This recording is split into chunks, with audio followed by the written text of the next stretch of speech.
Just before this video starts, I just wanted to say that the pieces of information put forward in this video are not an excuse to hate anyone.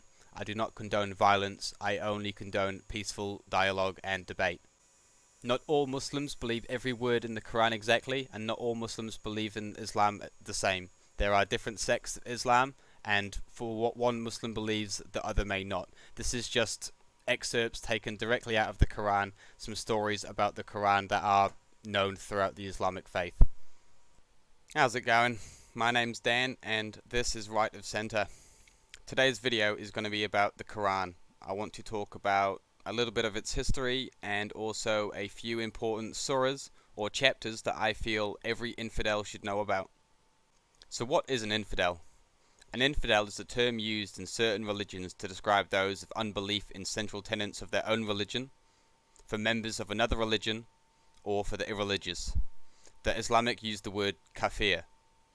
This is extremely important for the infidel in a Muslim majority country especially. It could garner you a punishment of a lifetime of jizya, which is a non-Muslim tax paid yearly to show your subjugation to Allah, or if you refuse, death. Let's start with a little bit of the history of the Quran. Muslims believe that the Quran was told to Muhammad by Allah through the Archangel Gabriel incrementally over a period of 23 years, beginning on the 22nd of December 609 CE, when Muhammad was 40, and concluding in 632, the year of his death, when he was aged 63. Muhammad, being illiterate at the time, never wrote down the divine word of Allah. After Muhammad's death, an Islamic scholar who was close to him was ordered to gather all the knowledge revealed by Allah from the most senior members of Islam and write it down into a book. This book is today known as the Quran. Muslims believe that Islam is the oldest religion. Given the fact that it was originally mentioned in 609 CE when Muhammad first received word from Allah, I would beg to differ. A bit of proof as to why I believe the Quran is a twisted version of Jewish and Christian religious texts is the amount of people that are in all of those religions. People ranging from John the Baptist, Noah, Moses, Satan, Joseph, and even Jesus, who the Muslims believe to be a prophet and not the Son of God. Muslims also believe that Jesus was born from the Virgin Mary. They believe she conceived Jesus when the Spirit of God breathed upon her. So I'm unsure as to why they would believe that he wasn't the Son of God, but that's just their religion. As an outsider, I find it quite easy to see how the religion became hijacked.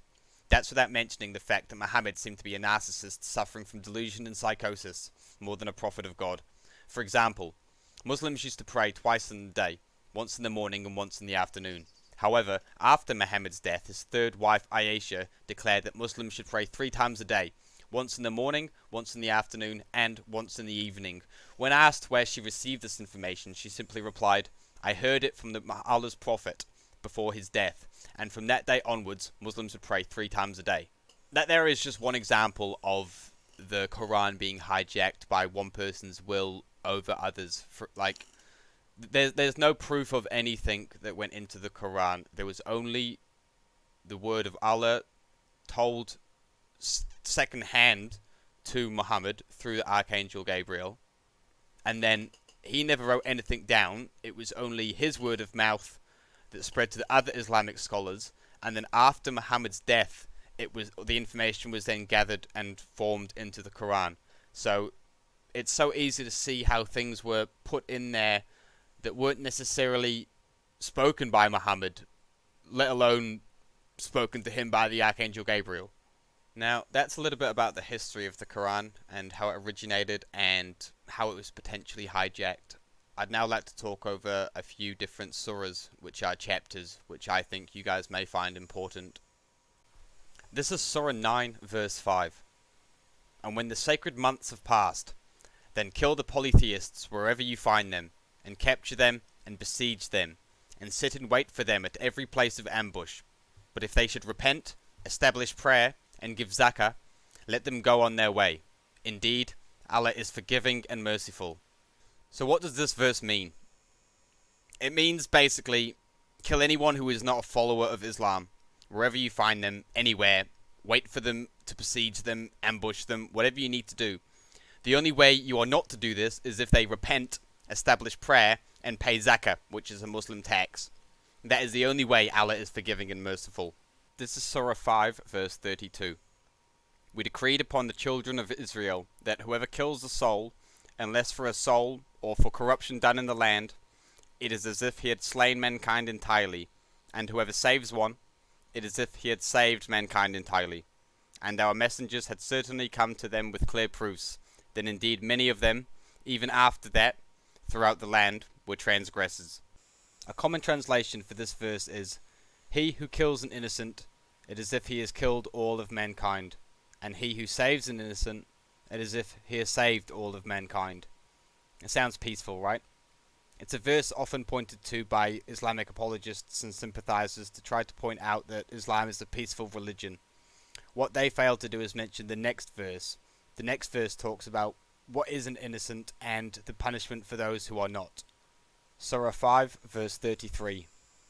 Indeed, the penalty for those who wage war against Allah and His Messenger and strive upon earth to cause corruption is none but that they be killed or crucified, or that their hands and feet be cut off from opposite sides, or that they be exiled from the land. That is them for a disgrace in this world, and for them in the hereafter is a great punishment. So again, this is another verse citing the fact that if you do not follow Allah, if you do not submit to Allah, if you do not pay your dues and follow the Quran to its T, you will be punished. You can be crucified and killed, or have your hands and feet cut off from opposite sides of your body. This is in the Quran. This isn't just fiction. This is the website that I'm on here is thequran.com. If you hover over these little symbols here, it's got all the translations for the Arabic words. So this isn't a right-wing website designed to make the Quran look in a bad light. These are the words.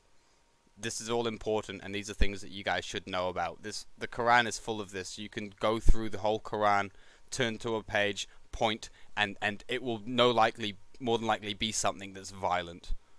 Here's a couple more verses from a couple of different surahs talking about why you shouldn't turn your back on Allah and worship somebody else. Surah 22, verse 9. Twisting his neck in arrogance to mislead people from the way of Allah. For him in the world is disgrace, and we will make him taste on the day of resurrection the punishment of the burning fire, while it is said.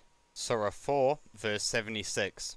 Those who believe fight in the cause of Allah, and those who disbelieve fight in the cause of Tagut. So fight against the allies of Satan. Indeed, the plot of Satan has ever been weak. Tagut is basically worshipping any other deity other than Allah. Surah 4 verse 34 pertains to the beating of women if they do not obey. Men are in charge of women by right of what Allah has given one over the other and what they spend for maintenance from their wealth. So righteous women are devoutly obedient, guarding in the husband's absence what Allah would have them guard. But those wives for whom you fear arrogance, first advise them, and then if they persist, forsake them in bed, and finally strike them. But if they obey you once more, seek no means against them. Indeed, Allah is ever exalted and grand. I don't really think I need to describe this verse in any other way than how it describes itself, really. This kind of stuff is riddled throughout the Quran, the Hadiths, and the Sunnah. It's non-stop, it's never-ending, and it's not going to change. This is ingrained in their society, and it's their way of life. It is wherever they go in the world. It is in New Zealand, the women are treated the same. It is in Europe, it is in their own countries. It's even in moderate Muslim countries, they slowly become overturned and they start implementing Sharia law. Indonesia is a prime example of that. They used to be a moderately Muslim country, and it's changed as Muslims have overpopulated and taken over political power. Not only does the Quran condone the killing of non-believers and the beating of wives, but it also condones the marriage to girls as young as 9. Muslims believe that Muhammad was the perfect man, given that he was the prophet of Allah. He took his third wife, Aisha, at the age of 6. She stayed home with her parents till the age of 9, when the marriage was then consummated, Muhammad being 53 at the time. Now, just to point out that this stuff is taken seriously by high-ranking members of the Islamic community, here's an article from the Daily Mail Australia from 2018 talking about a Turkish religious body is slammed for suggesting that girls as young as 9 could marry. This isn't just the ISIS extremists that think this, and I'm not saying it's all Muslims, but it's deeply ingrained in their society, and it goes much deeper than people think. Even the Muslims that don't follow this can't speak out against it because speaking out against it is haram. That's speaking out against the Quran, which is not allowed. That is a sin in Islam. I'm making this video to try and educate people about the elements of the Quran that do not fit in with Western society. This needs to be taken into account when allowing Muslim refugees into our country from places with cultural practices that do not align with our own. We need to make sure that Muslim people have the opportunity to amalgamate and prosper, to learn Western values and blend them with their own so that we can all live in peace. We need to understand how best to do this, and not allow them to form their own segregated societies with no need to learn our language and culture. We cannot have New Zealand ending up like the countries of Europe. This is why free speech is so important. We need to be able to talk about these topics without being deemed an Islamophobe or a racist. These topics are important, and if we want our societies to prosper the best and to be the most fruitful, we need to be able to have these complex and hard discussions to figure out the best solutions to move forward as one people. I hope you've enjoyed this video. I'm Daniel Mark, and this is Right of Centre.